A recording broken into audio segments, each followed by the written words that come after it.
Ahora sí, disculpen que no había grabado. Bueno, decía que medicina cuántica es una ciencia que estudia mente, cuerpo y espíritu, lo unifica todo.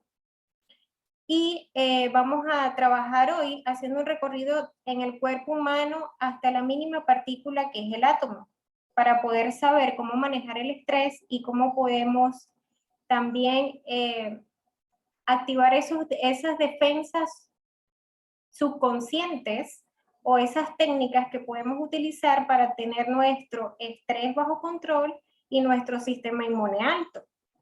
Cuando se activa el estrés en nuestro cuerpo, los mecanismos de defensa que genera el cuerpo son igual o parecidos a los del miedo.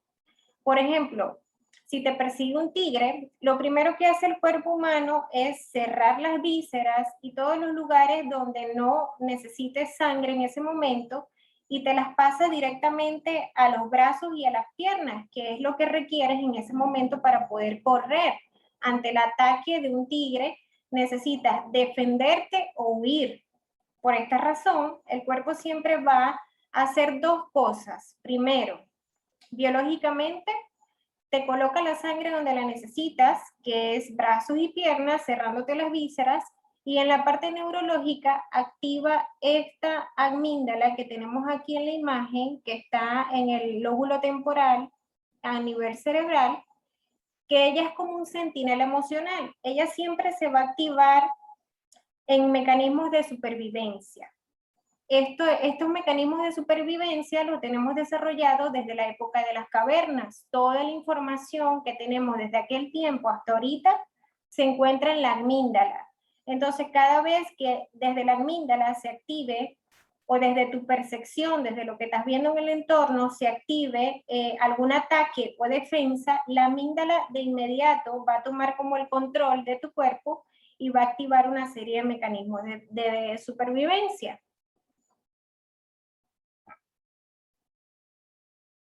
¿Cómo podemos entender desde lo macro a lo micro, cómo podemos manejar este cuerpo que tenemos para experimentar esto que llamamos vida? Lo primero que tenemos que hacer es irnos a trabajar con la epigenética. La epigenética es una ciencia que está sobre la genética, es decir, sobre el proyecto genoma humano. Epi significa sobre y genética significa haciendo alusión al proyecto genoma humano. La epigenética nos dice que no estamos condenados a nuestra herencia genética. ¿Qué quiere decir esto? Que, por ejemplo, si en mi familia hay diabetes, antes se creía que yo, por ejemplo, yo estaba condenada a la diabetes, si en mi familia hay diabetes, estoy demasiado propensa a sufrir diabetes. Pero la epigenética ha demostrado que ya esto no es así, que lo que hace que se exprese un gen o otro gen es la percepción de la realidad, cómo yo miro mi entorno. Y eso lo vamos. Bienvenida, Yelixa. Eso lo vamos a ir viendo poco a poco aquí. Muy bien. Dentro de una célula, si nos vamos al núcleo, vemos que están los cromosomas. En el cromosoma tenemos un 50% de ADN y un 50% de proteína. Luego tenemos la doble hélice de ADN que vemos aquí y tenemos el gen, que el gen vamos a entender que es una plantilla de lectura, es decir, es simplemente como un plano que van a leer las proteínas. ¿Cómo está compuesto el cuerpo humano? Cuando Bruce Lipton hace el experimento de las células, se da cuenta que utilizando las células madres, él tomó una sola célula madre de la cual dividió 3 partes en unas láminas de Petri. Una de las láminas de Petri le dio a él una creación de huesos, otra lámina de Petri le dio una creación de músculo y la otra lámina de Petri le dio creación de grasa, la misma célula madre. Entonces, de esta manera se descubre que si una célula madre, que es exactamente la misma, dividida en 3 partes, da diferentes cosas, ¿cuál es ¿Qué es lo que hace que dé diferentes cosas? Si es la misma célula madre, allí se descubre que en realidad lo que modifica la célula es el entorno. Esto es una estructura de una membrana celular.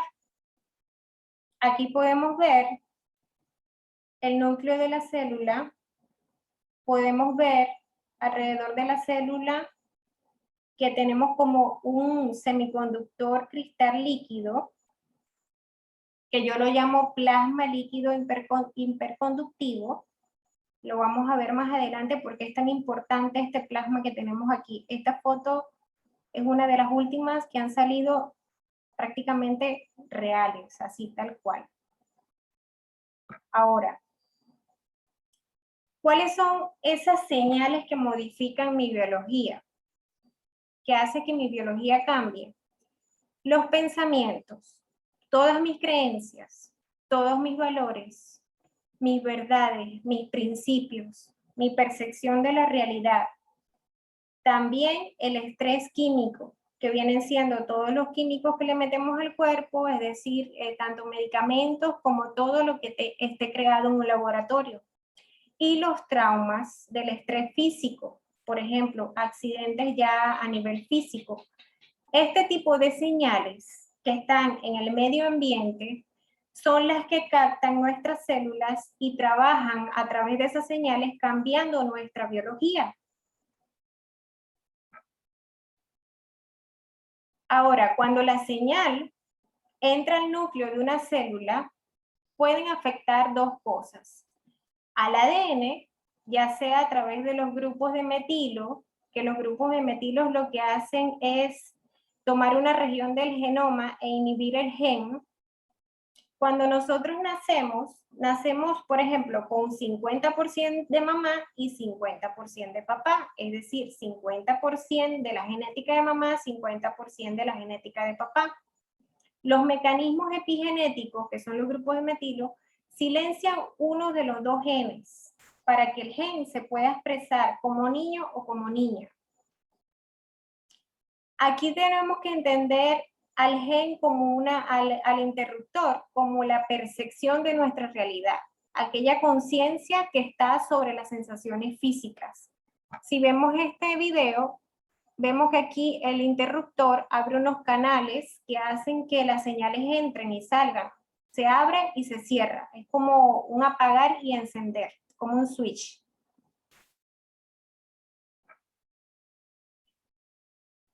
Las señales medioambientales también pueden afectar a las moléculas que forman el cromosoma.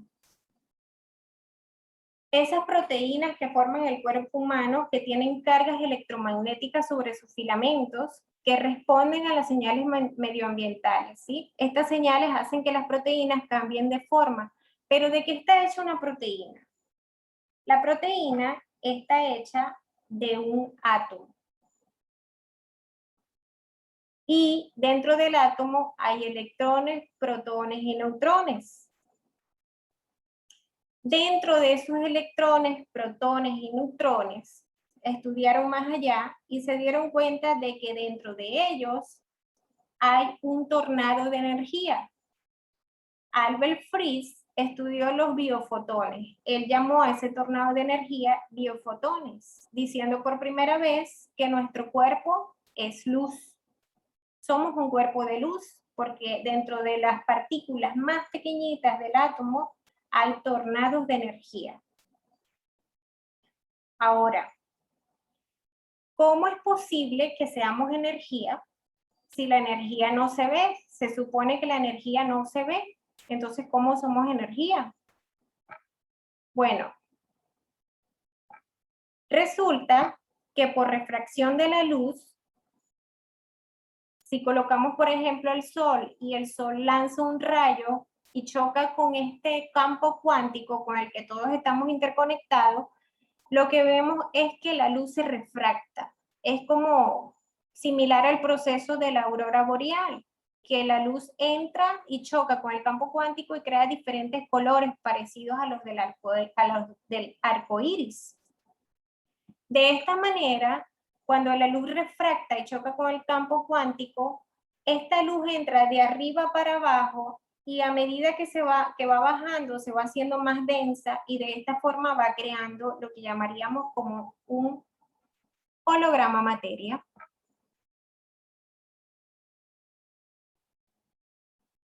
¿Cómo es posible que hablemos de un holograma materia? Bueno, aquí que se pone la cosa interesante. La membrana celular resulta que sobre ella hay unos autorreceptores. Estos autorreceptores contienen la identidad que puede reconocerse energéticamente, pero no físicamente. ¿Qué quiero decir con esto?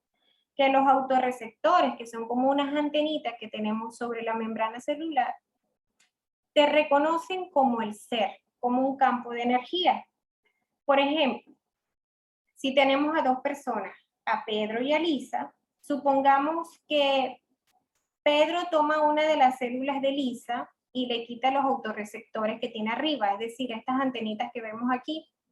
Entonces, esa célula, por quitarles estas antenitas, los autorreceptores, ya no es Pedro, ya se vuelve una célula sin identidad. Si Pedro le implanta esa célula a Lisa, Lisa va a tomar esa célula sin identidad, sin ningún problema, su cuerpo la va a aceptar, porque es una célula sin identidad. Pero si Pedro quita los autorreceptores que tenemos aquí de su célula, por ejemplo, y los pone y coloca sobre ella los receptores de Lisa, ahora tiene una célula con los receptores de Lisa. Si él coloca esa célula en su cuerpo lo va a rechazar. Ahora, si se lo coloca en el cuerpo de Lisa, el cuerpo de Lisa lo va a aceptar sin ningún problema. ¿Qué quiere decir esto?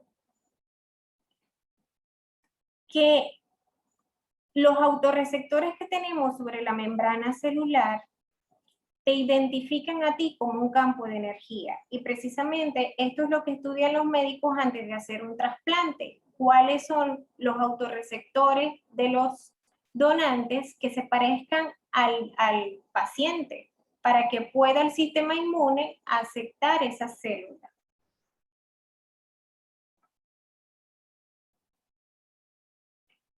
Muy bien. Ahora, si nos ponemos a analizar un momento una computadora y una célula, nos damos cuenta de que funcionan prácticamente igual. Por ejemplo, el teclado que tenemos aquí sería como una antena. Sería como las señales del medio ambiente que entran a través de las teclas. Igual que los autorreceptores, capta las señales del medio ambiente. Ahora, si la computadora se daña, por ejemplo, y deja de transmitir imágenes, te pregunto, yo tengo una computadora con conexión a internet y se daña y deja de transmitir la pantalla a las imágenes. Esa computadora deja de existir el internet porque mi computadora se dañó. Por supuesto que no. Porque si yo conecto otra computadora, me doy cuenta de que el internet sigue funcionando. Bienvenida, María Inés. ¿Hasta aquí vamos entendiendo? ¿Hay alguna pregunta?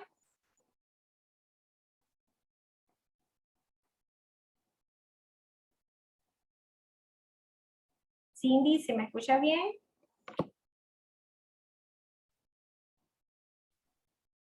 Y me quedé impresionada con el asunto de las fotoceldas o algo así que dijiste. Y ahorita que nos tienen encerrados para que no tomemos el sol, está muy no está padre eso. Sí, correcto. Somos luz y nuestro cuerpo se alimenta de la luz. Ahora, gracias, Cindy. Una persona al morir pasa a formar parte de ese campo cuántico en el que todos estamos conectados, de donde se leen las señales medioambientales. Los autorreceptores, la energía no se crea ni se destruye, solo se transforma. Entonces, ¿qué pasaría si, por ejemplo, un embrión aparece con mis autorreceptores. Yo vuelvo a entrar en línea, vuelvo a tener internet, vuelvo a estar aquí en la materia, con un cuerpo diferente, ¿verdad? Con una computadora que ya no es blanca, puede ser negra, puede ser amarilla, pero vuelvo a estar en línea. Entonces, esta es la forma en que la biología explica la reencarnación. La computadora tiene un teclado. El teclado sería el campo, las señales del medio ambiente. Las teclas captan estas señales, son los autorreceptores, que introducen esta información al núcleo, a ese chip, que hará la lectura en códigos binarios, en 0, 1 o 1, 0. Al igual que la lectura que hacen las proteínas en el gen, la lectura o la expresión genética. Que la expresión genética lo que me va a dar es un comportamiento. Y en el caso de la computadora, lo que nos va a dar es una expresión de la información en la pantalla. Entonces aquí nos vamos dando cuenta que la célula y las computadoras se comportan exactamente iguales. Ahora, si nos vamos al significado o a la definición de qué es un chip de computadora, nos damos cuenta de que la definición es un semiconductor cristalino con puertas y canales. Y la célula es un semiconductor de cristal líquido. Entonces, tienen exactamente la misma definición. Uno es de silicio y uno es de carbono. Y qué casualidad que ahora estamos pasando al silicio, ¿no? Nuestra biología humana. ¿Ah, Cindy?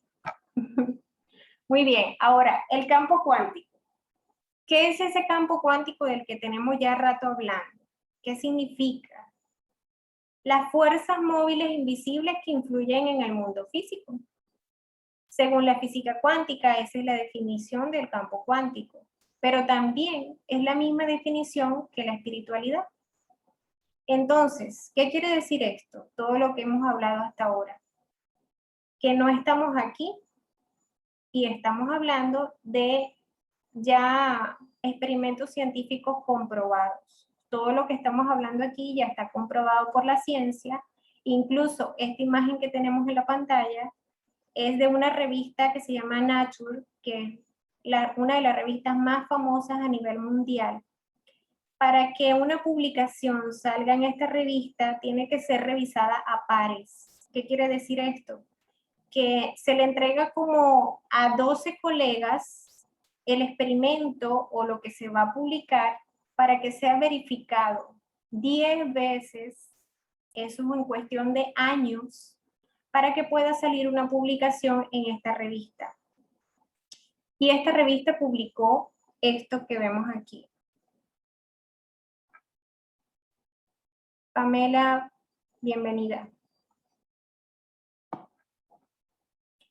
El universo es inmaterial, es mental y es espiritual. Vive y disfruta.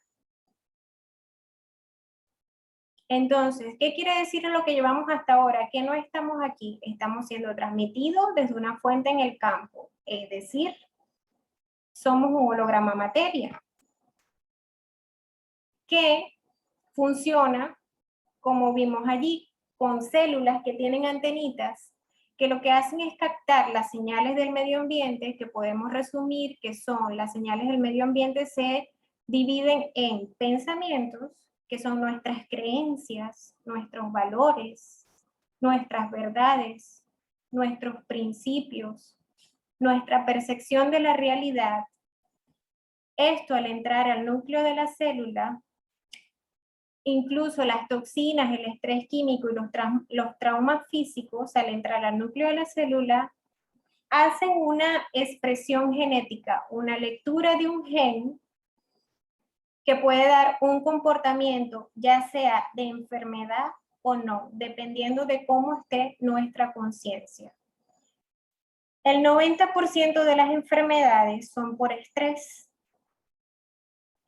El único gen y hay un único gen que produce enfermedades hereditarias, o sea que si tienes alguna de estas enfermedades que voy a nombrar, es probable que estés propenso, muy propenso a sufrirla, que es un único gen el que expresa estas enfermedades, que es la hemofilia, el síndrome de Marfan, la enfermedad de Huntington, fibrosis quística, hemocratosis hereditaria, que es una enfermedad de la sangre, y la enfermedad de Tay-Sachs.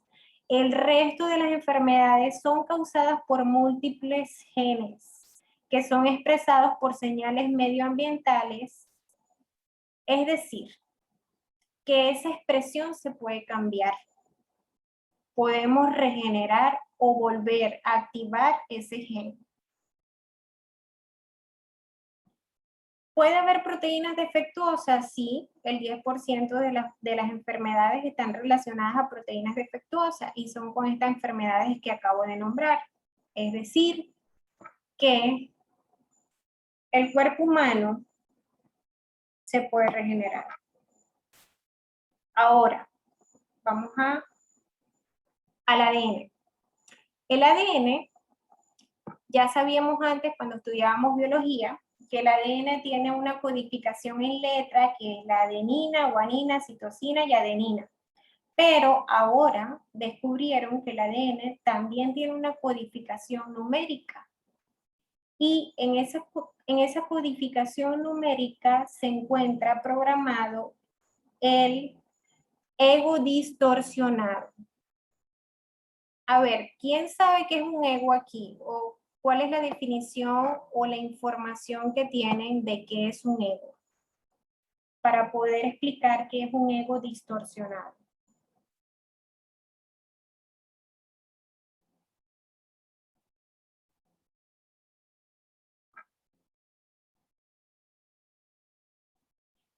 Estoy aquí, dame un segundito que estoy revisando el chat. A ver si hay alguna pregunta.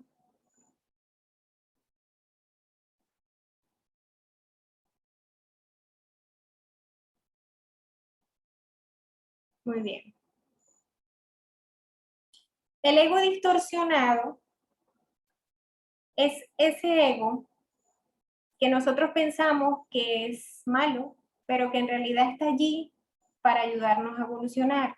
El ego es nuestra parte de la divinidad, es decir, el ego no es malo.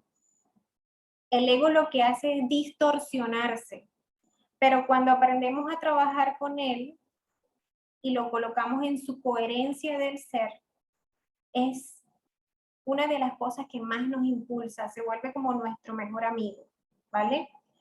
Eso por eso se llama ego distorsionado. Ahora, ¿cómo aparece este binario o este personaje para yo jugar este juego de la vida? Porque al descubrir que el ADN tiene una codificación numérica y que tenemos programado en nuestro ADN el ego distorsionado, ya encontramos al villano de la película. ¿Cómo entra a jugar este personaje o este hermano binario en el juego? Por resonancia. Mari, bienvenida. Por resonancia. Entra a jugar aquí por resonancia. Etimológicamente la palabra resonancia viene de resonus. Re, que significa volver otra vez, y sonus, que significa hacer ruido.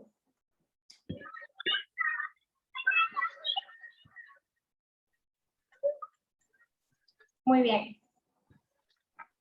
Entonces,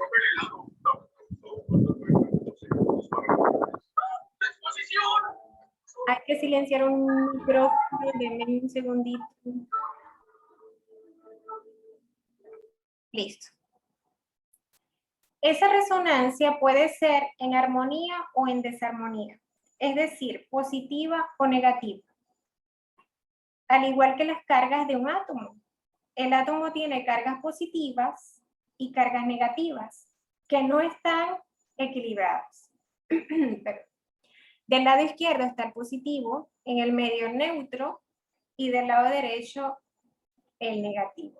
Ahora, esto se puede ver con un voltímetro. El voltímetro funcionaría igual que un péndulo. Tendría un lado positivo y un lado negativo y tendría en el medio el neutro. Entonces, esto lo que hace es que se va haciendo como ondas de cargas positivas y negativas y el átomo ya no lo veríamos como una partícula física, sino que lo veríamos como una onda, así como observamos aquí.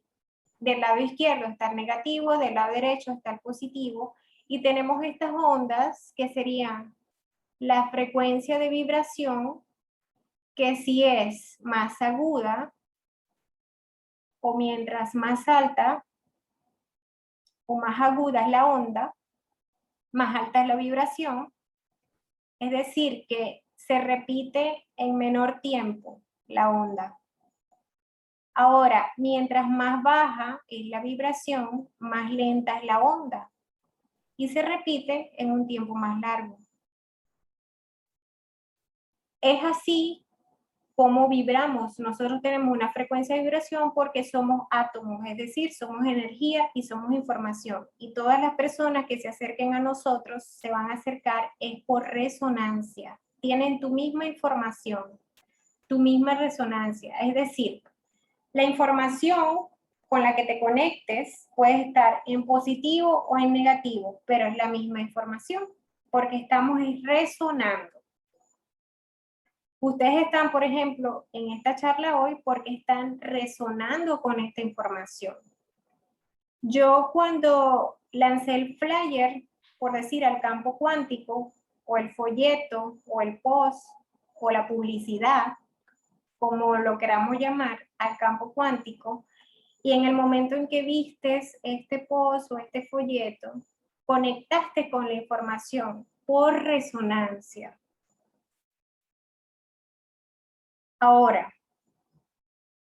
¿cómo podemos ver si estamos en resonancia o no con una persona? Si estamos en positivo o en negativo de esa resonancia, a través de la ley de los espejos. ¿Cómo funciona la ley de los espejos? La ley de los espejos funciona, por ejemplo, si alguien se acerca a mí y de esa persona a mí me molesta algo, quiere decir que eso que me molesta de esa persona es una información que yo tengo que integrar en mí, es una cualidad de él que yo tengo que integrar en mí. Por eso me está molestando. ¿Cómo me va a dejar de molestar? Cuando yo la observo, me convierto en un observador, integro la información o la cualidad y en ese momento ya deja de aparecer en mi vida personas que me molesten por esa razón, porque ya hice el trabajo de observador.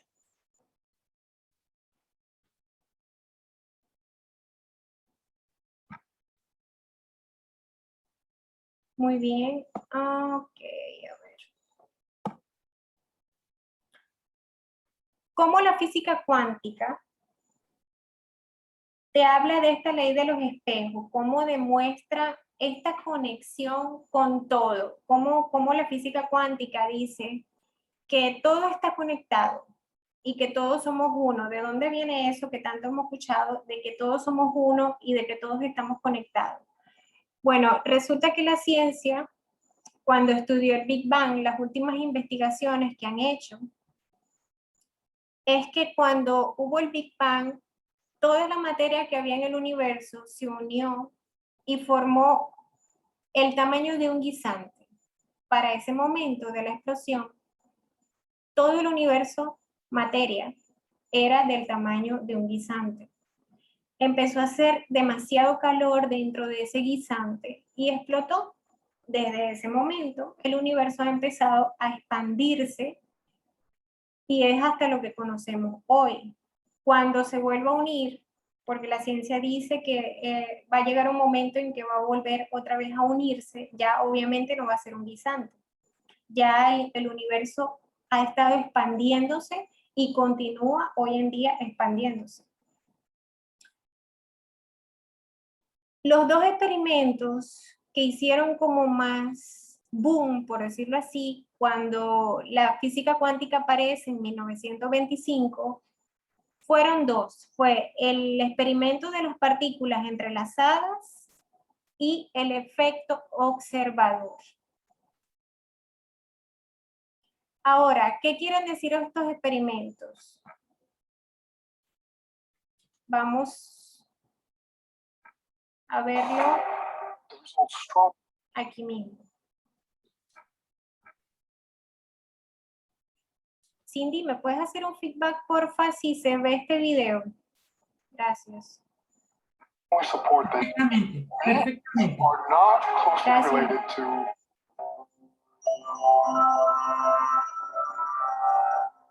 Role in launching quantum mechanics. Einstein played a key role in launching quantum mechanics through his theory of the photoelectric effect, but remained deeply bothered by its philosophical implications.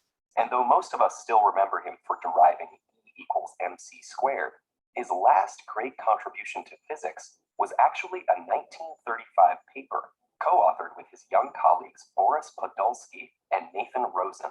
Regarded as an odd philosophical footnote well into the 1980s, this EPR paper has recently become central to a new understanding of quantum physics, with its description of a strange phenomenon now known as entangled states. The paper begins by considering a source that spits out pairs of particles, each with two measurable properties. Each of these measurements has two possible results of equal probability. Let's say 0 or 1 for the first property, and A or B for the second. Once a measurement is performed, subsequent measurements of the same property in the same particle will yield the same result. The strange implication of this scenario is not only that the state of a single particle is indeterminate until it's measured, but that the measurement then determines the state. What's more, the measurements affect each other. If you measure a particle as being in state 1, and follow it up with the second type of measurement, you'll have a 50% chance of getting either A or B. But if you then repeat the first measurement, you'll have a 50% chance of getting 0, even though the particle had already been measured at 1. So switching the property being measured scrambles the original result, allowing for a new random value. Things get even stranger when you look at both particles. Each of the particles will produce random results, but if you compare the two, you will find that they are always perfectly correlated. For example, if both particles are measured at 0, the relationship will always hold. The states of the two are entangled. Measuring one will tell you the other with absolute certainty. But this entanglement seems to defy Einstein's famous theory of relativity, because there is nothing to limit the distance between particles. If you measure one in New York at noon and the other in San Francisco a nanosecond later, they still give exactly the same result. But if the measurement does determine the value, then this would require one particle sending some sort of signal to the other at 13 million times the speed of light, which, according to relativity, is impossible. For this reason, Einstein dismissed entanglement as spukhafte Fernwirkung, or spooky action at a distance. He decided that quantum mechanics must be incomplete, a mere approximation of a deeper reality, in which both particles have predetermined states that are hidden from us. Supporters of orthodox quantum theory, led by Niels Bohr, maintained that quantum states really are fundamentally indeterminate, and entanglement allows the state of one particle to depend on that of its distant partner. For 30 years, physics remained at an impasse, until John Bell figured out that the key to testing the EPR argument was to look at cases involving different measurements on the two particles. The local hidden variable theories favored by Einstein, Podolsky, and Rosen strictly limited how often you could get results like 1A or B0, because the outcomes would have to be defined in advance. Bell showed that the purely quantum approach, where the state is truly indeterminate until measured, has different limits and predicts mixed measurement results that are impossible in the predetermined scenario. Once Bell had worked out how to test the EPR argument, physicists went out and did it. Beginning with John Clauser in the 70s and Alain Aspect in the early 80s, dozens of experiments have tested the EPR prediction, and all have found the same thing. Quantum mechanics is correct. The correlations between the indeterminate states of entangled particles are real and cannot be explained by any deeper variable. The EPR paper turned out to be wrong, but brilliantly so. By leading physicists to think deeply about the foundations of quantum physics, it led to further elaboration of the theory and helped launch research into subjects like quantum information, now a thriving field with the potential to develop computers of unparalleled power.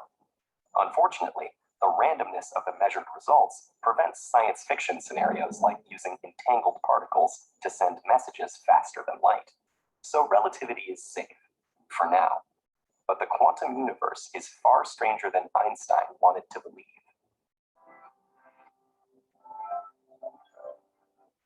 ¿Qué es lo que confirma estas partículas entrelazadas? Primero, que todos estamos interconectados y que la primera vez que se unen dos partículas ya quedan unidas por siempre. Y de hecho, como todos estuvimos en ese guisante de la explosión del Big Bang, es decir, todos estuvimos unidos allí cuando se unió la materia antes de explotar, todos estamos interconectados. Siempre. Y con todo lo que vemos. No nada más entre humanos y humanos, con todo lo que vemos en el campo. Ahora, la biología también da un ejemplo de este entrelazamiento cuántico. Se hizo un experimento donde colocaron a un paciente y les trajeron una célula madre. Esa célula madre la colocaron en una lámina de Petri. La alejaron a una ciudad de distancia y cuando le hacían mediciones al paciente, la célula madre arrojaba las mismas mediciones. Es decir, que es instantáneo.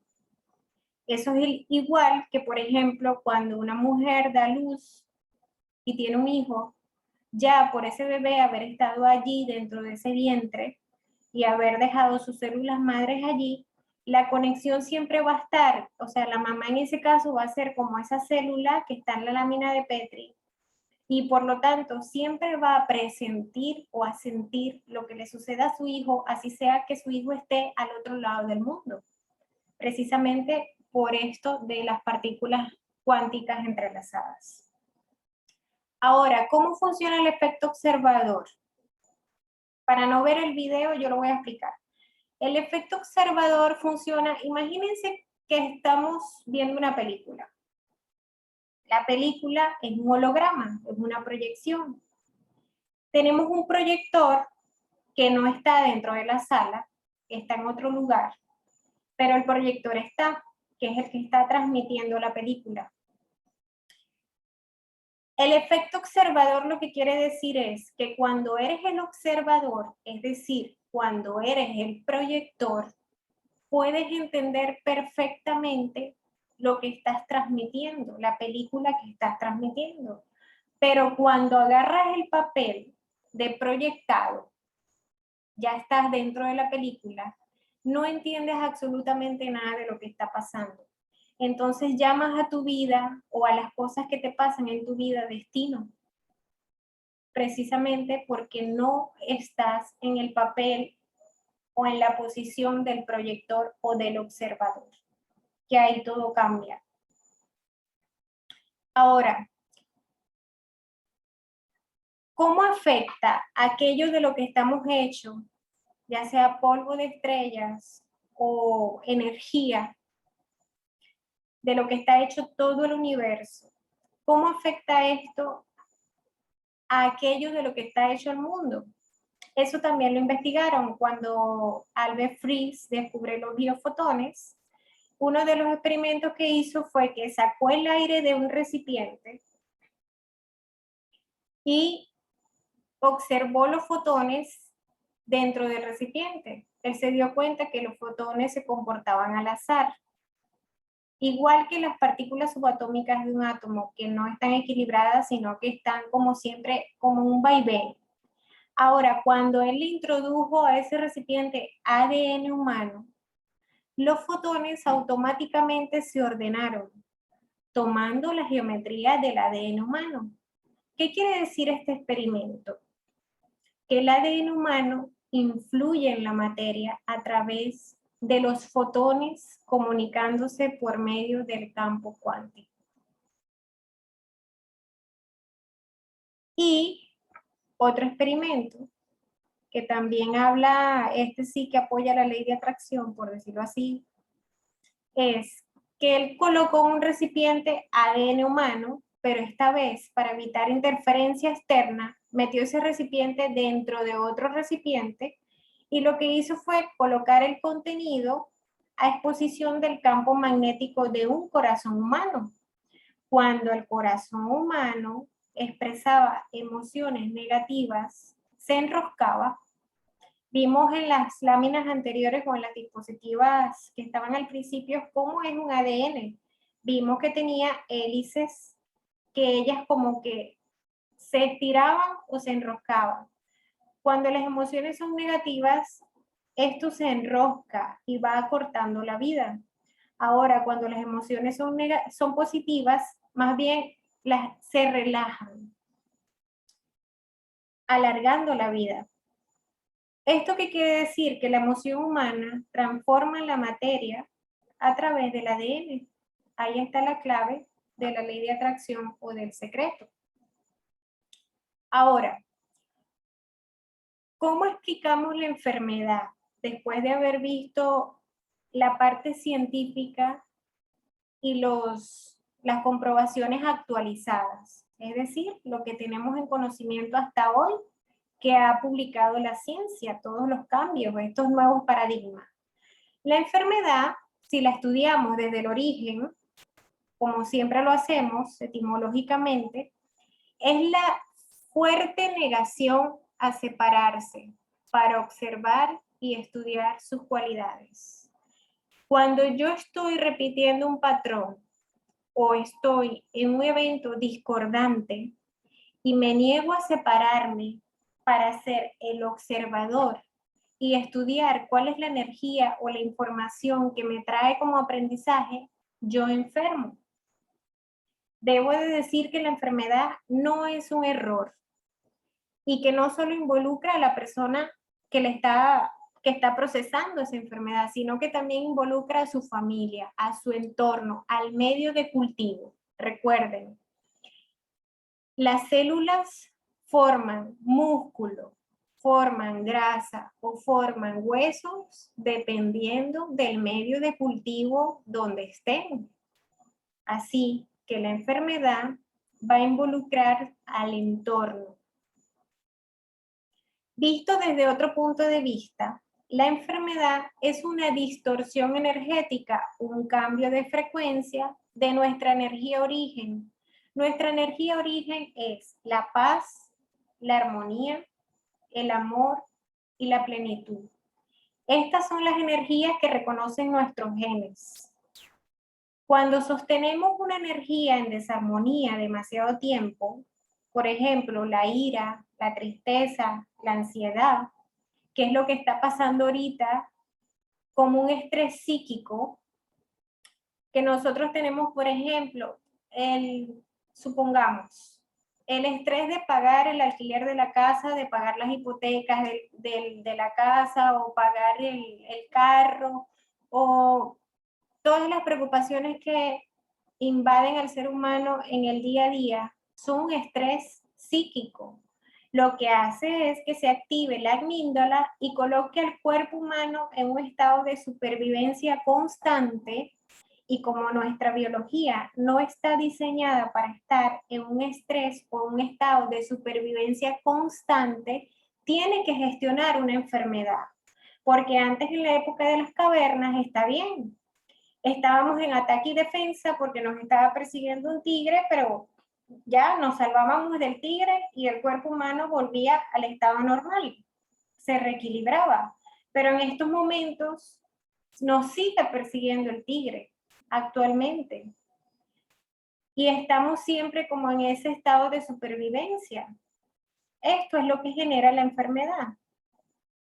Ahora, vimos al principio que las proteínas cambian de forma de acuerdo a las señales medioambientales que entran al núcleo de la célula, dando como un resultado un comportamiento que puede ser un síntoma que hoy conocemos como enfermedad. Sanarse es más rápido que enfermar. Para enfermar tiene que pasar un proceso primero energético, luego un proceso de un estrés constante y prolongado por mucho tiempo para después crear la enfermedad. Entonces, debemos entender que nuestros eventos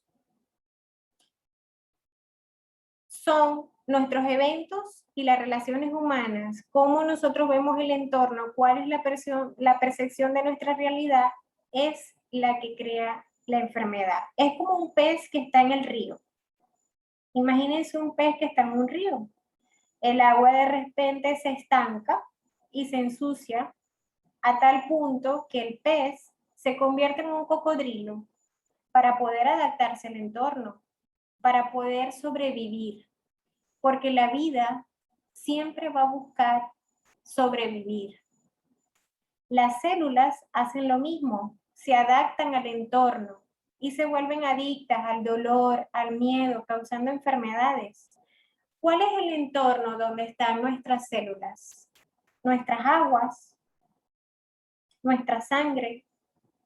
Somos un 75-80% de agua. ¿Cómo están tus aguas? ¿Están hiperconductivas? ¿Tienen buena electricidad? ¿O están sucias y llenas de tóxicos? Porque dependiendo de cómo esté ese medio de cultivo de nuestras células, ellas se van a comportar porque tienen que sobrevivir y adaptarse al medio.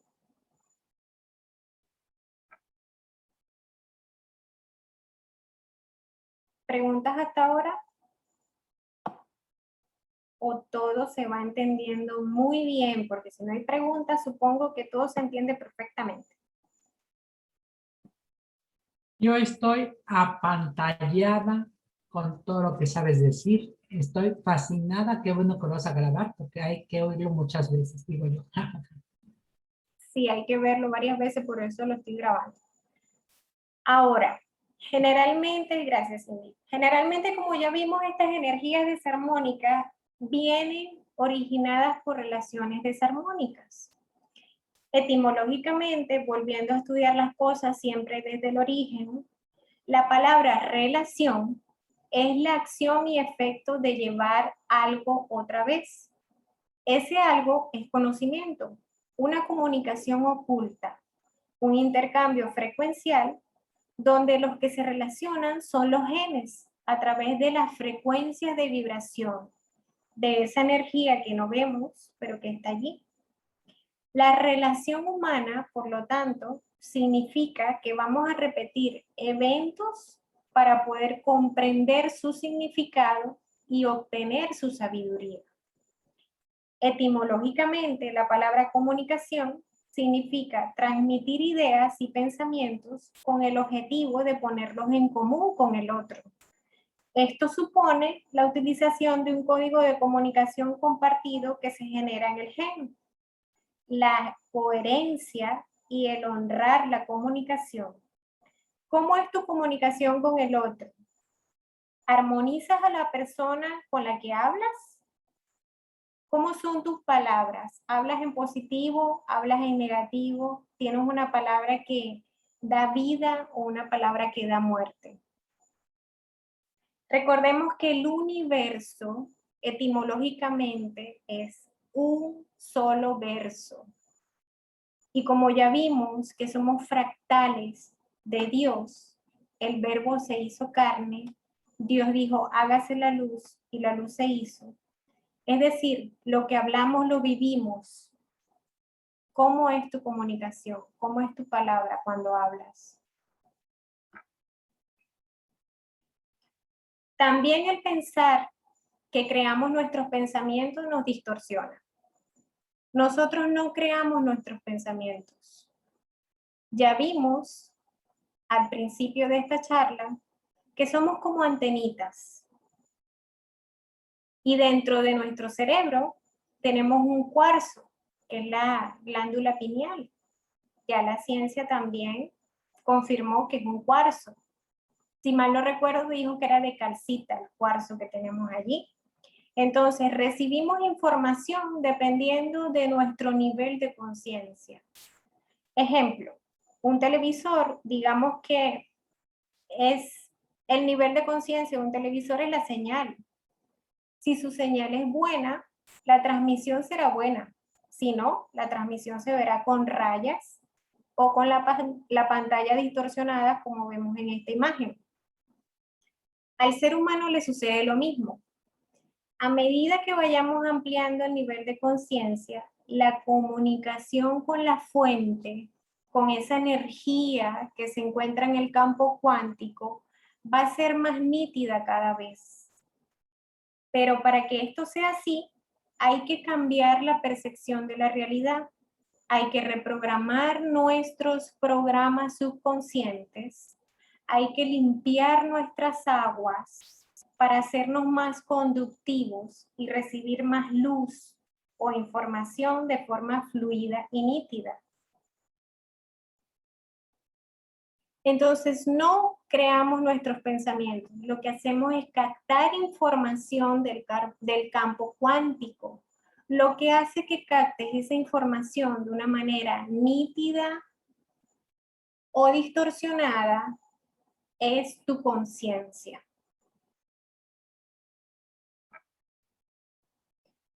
Cuando ocurre lo que llamamos enfermedad, es porque se ha expresado una lectura genética que debemos reordenar en unidad con la conciencia. Para lograrlo, hay que primero biodescodificar. Junto al diagnóstico, saber primero cuál es el diagnóstico para poder biodescodificar eso que hemos llamado enfermedad. De esta manera vamos a llegar al origen de la emoción que estuvo allí demasiado tiempo, prolongado por mucho tiempo y ha creado lo que llamamos hoy enfermedad. Luego de esto, hay que tener un deseo profundo de salir de ese evento discordante y de comunicar con nuestras células. Por ejemplo, hay mujeres que están casadas durante 50 años, pero cuando biodescodificas una enfermedad, el origen es una emoción de rencor hacia su pareja o su compañero, pero un rencor sostenido por tantos años ha causado o ha gestionado el cuerpo una enfermedad. Entonces, lo primero que hay que saber es si la persona de verdad tiene un deseo profundo de salir de ese evento, si tiene un deseo profundo de perdonar y si está dispuesto a ser un observador de sus palabras, de sus emociones y de sus acciones, de cambiar prácticamente cómo está percibiendo el mundo. Si hay una resistencia a ese cambio, la patología persiste, pero si la persona toma acción, la patología se disuelve. El amor es la conexión entre dos seres, una conexión que permite conocer en profundidad al otro. Es la energía activa que te transforma y te permite restaurar lo que se estaba apagando dentro de ti. La recuperación de una enfermedad va a depender de cuánta de esta energía se produce desde el ADN. Y el confiar en esa energía invisible a la que todos estamos conectados y siempre estuvimos conectados y siempre estaremos conectados, que restablece la coherencia en nuestras células, la misma que regenera un hueso roto sin medicamentos ni tecnología. Esa fuente a la que todos estaremos siempre conectados y de la que todos venimos.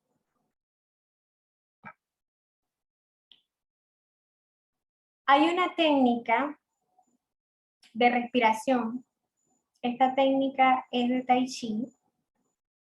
Es una respiración abdominal, que es un inhalar desde el abdomen, un sostener por 5 segundos y un exhalar.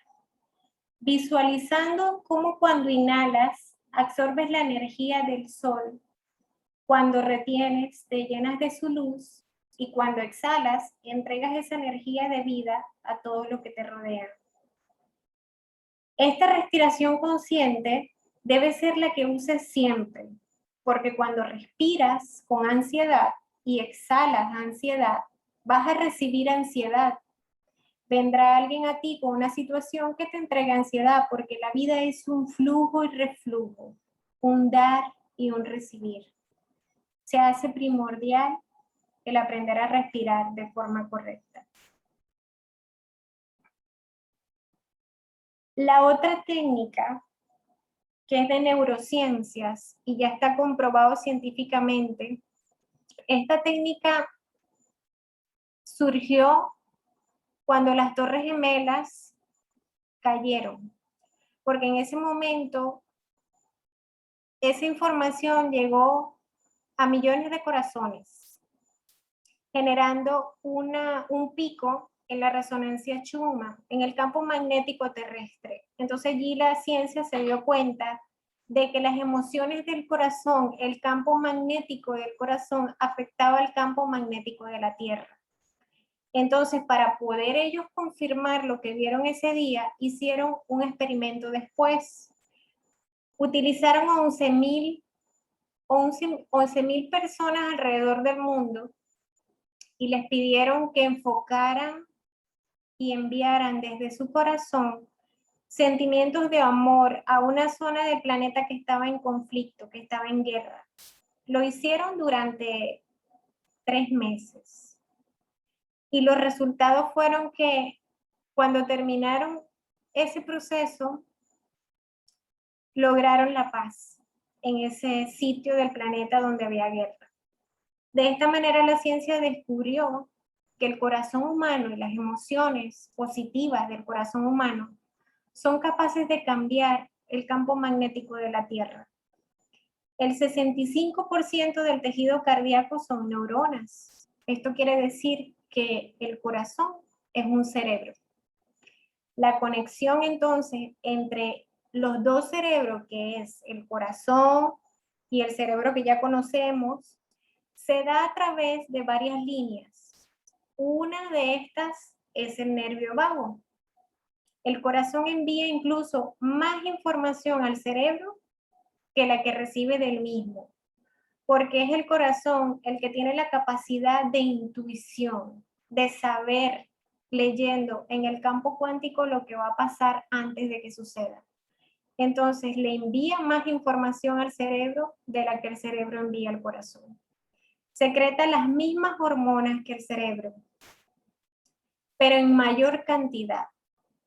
Y hay una hormona que solo secreta el corazón, que es la llamada petidonatriurético atrial. Esta es la que le dice a los riñones que secreten más agua o menos agua, que regula la presión arterial y controla los líquidos de la sangre. Entonces, el corazón humano es diferente en cada uno de nosotros. Cada quien tiene su propio canto. De hecho, la ciencia, cuando crea los marcapasos, a través de este descubrimiento, ahora los marcapasos se crean con el latido del corazón que esté en armonía, que esté un canto en coherencia o en alegría o en amor. Con ese latido es que están creando los marcapasos ahora. Y están viendo que es un total éxito. Las emociones que influyen en nuestro corazón son la tristeza, la ira, el miedo, la alegría, el cariño y la gratitud. Con estas emociones, el corazón controla todo el cuerpo. Hace sus mezclas entre ellas. Eso debo de decirlo.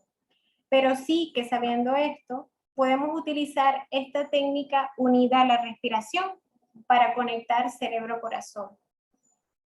Podemos hacer una meditación todos los días, cerrando los ojos y con el meridiano energético del pericardio, que es este que está aquí, voy a parar de compartir para mostrar.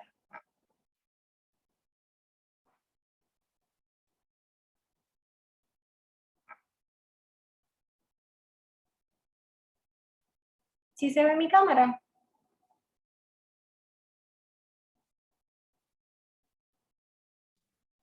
Sí se ve la cámara, pero no se ve la mano. No se ve bien. Ahora, Ahora sí. ok. Este punto que tenemos aquí, donde yo estoy presionando, es el meridiano energético del pericardio. Mano izquierda. Vamos a compartir.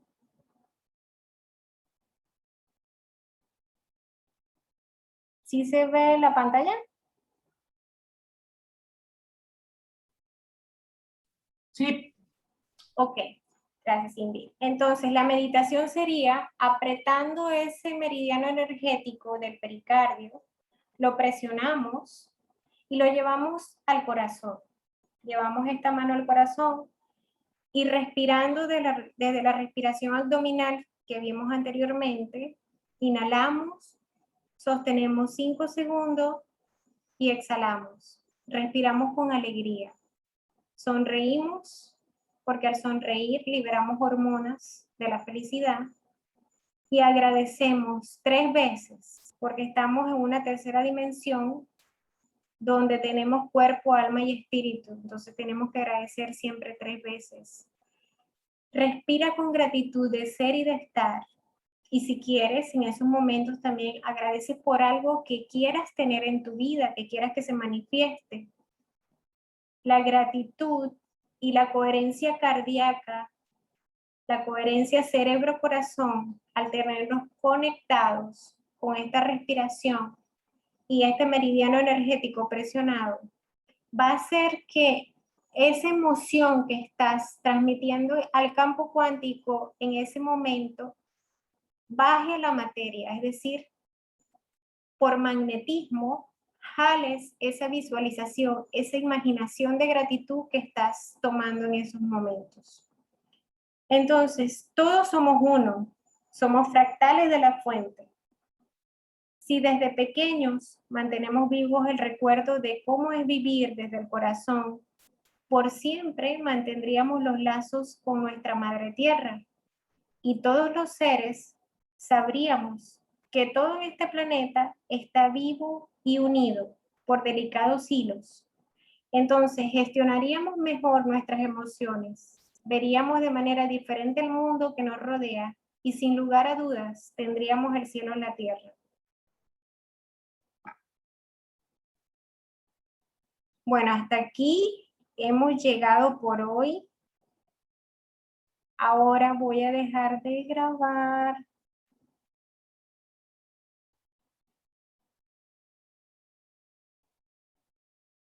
Muchas gracias.